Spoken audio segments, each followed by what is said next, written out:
When I was a high school principal, I'd go up to a senior in high school. I say, hey, what are you going to do, after you graduate?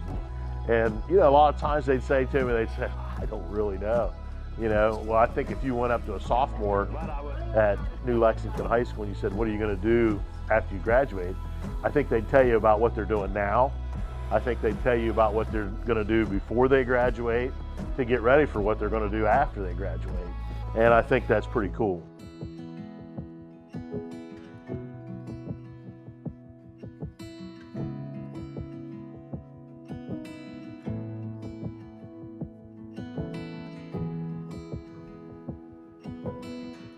My era, I grew up and it was, hey, you're from southeastern Ohio, there's nothing here, Casey, and so forth. Go to college and get the heck out of here.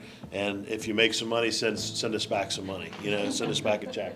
When our superintendent, Mr. Coffey, started to propose these ideas on this total mindset change within our school district, we all kind of looked at him a little cross-eyed or a little sideways, because that's not how high schools work. How do we tear down those walls of testing, and how do we, make this real in regards to let's feed kids, let's make sure they're healthy, let's make sure that, that they have the things that they need so that they can be a productive member of our society.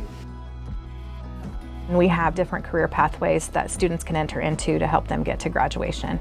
We have ag and environmental science, education, information technology, business, marketing and finance, healthcare, construction, hospitality, and advanced manufacturing.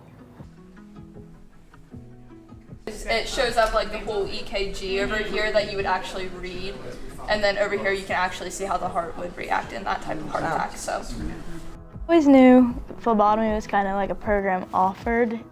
It didn't really appeal to me at first, but after taking this course and going to clinics kind of made me super excited for it. Gets you a good jump start on your career.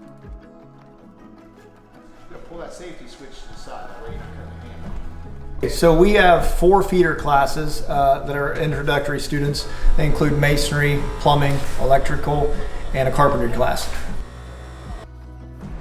Okay, so we saw exposed wires, right? And then what do we have to put on those? What are we going to remediate that with? How do we fix that? Junction boxes. Okay, so that's what we are going to kind of get to.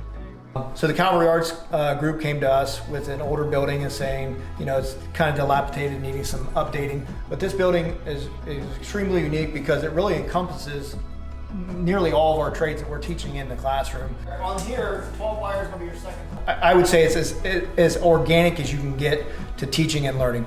You come to a job site, and it's not like you've got lesson planned out from day to day, like in a classroom, but you come here and you say, hey, we need to get this, this, and this done, and then you encounter problem X, Y, Z, and the learning that takes place when those students are seeing the problems, identifying the problems, and then finding out how to resolve those problems, you can't do that in a classroom.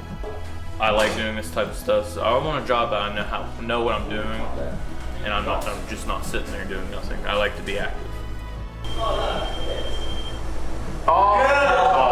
I knew there was the workforce development building. I figured we'd be there if I got a class, but I didn't expect to be at an actual job site and get hands-on learning like this. So one of the programs we have is in collaboration with the IBEW. You're learning such at a fast pace that you're trying to keep up, steady balance, and get the job done on time.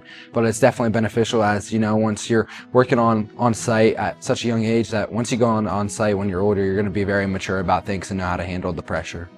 We get their foot in the door, and by the time they're not even out of their senior year, they're full-time employed and moving towards a great career. New Media Plus is a program that focuses on media creation, journalism use as a background, but we do it through writing, photography, audio, and video. We just kind of show people how to do it the right way, the way that they can make a career out of it. Even if they never enter a media field, the skills they're going to learn here, the life skills they're going to learn here are going to help them no matter what field they're in. We have a fully operational farm. Of course, we have the largest FFA chapter in the state of Ohio. We have a high tunnel here and then a greenhouse that we also use. And right now we are working on kind of trying to make sure that we can get some food and have it directly to our school, directly to it. Our popcorn, we grew. Grew potatoes last year. We planted them, we picked them, we washed them, we whatever. We did all of that, and then we ate it all. We're bringing 3rd to 5th graders into the welding shop, and the 4th day, we turn the kids loose with a welder. One of the focuses behind that, because it sounds crazy, and maybe it is trying to draw up some interest, and especially those highly sought after trades like welding at an earlier age. Teacher Academy is great. The students get into the classrooms year one, and they can decide if this is truly what they want to be. My plan is to go into an education major, so this was a great opportunity for me. Have the learning objectives. New Lex is a very impoverished area, so getting this college credit while also having the education program pay for it, it's incredible, because the only thing that I'm scared of to go to college is debt.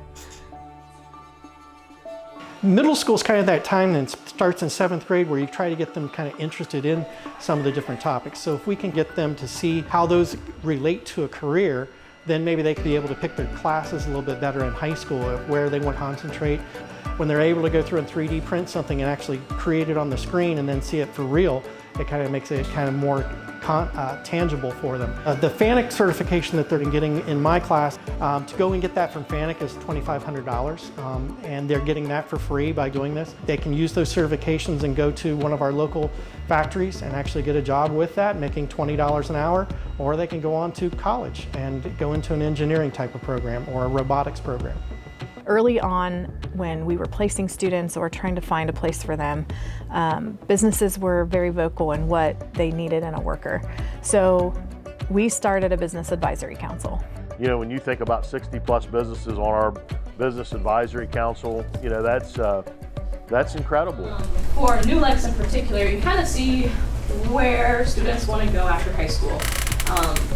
And you can also see really the major focus on not just college. We meet quarterly with those businesses. They voice what their needs are. We talk about what's working and what's not working. I think one of the things that's unique about what we're doing is that we are a public school system. We are 100% free and reduced lunch. Our students come from a poor community, and they don't have to pay for any of the opportunities that we are offering. So one of the things we do at the end of the year for our seniors is just like with college athletic, they have signing day, you know, and we call it our workforce development signing day. And it's exciting. I mean, it's emotional. You know, the parents are proud of their kids. The kids are proud of themselves because they've accomplished a credential and they're going to go to work. We're starting to see a return. The kids are staying here, they're helping their families, and they're going on to do great things.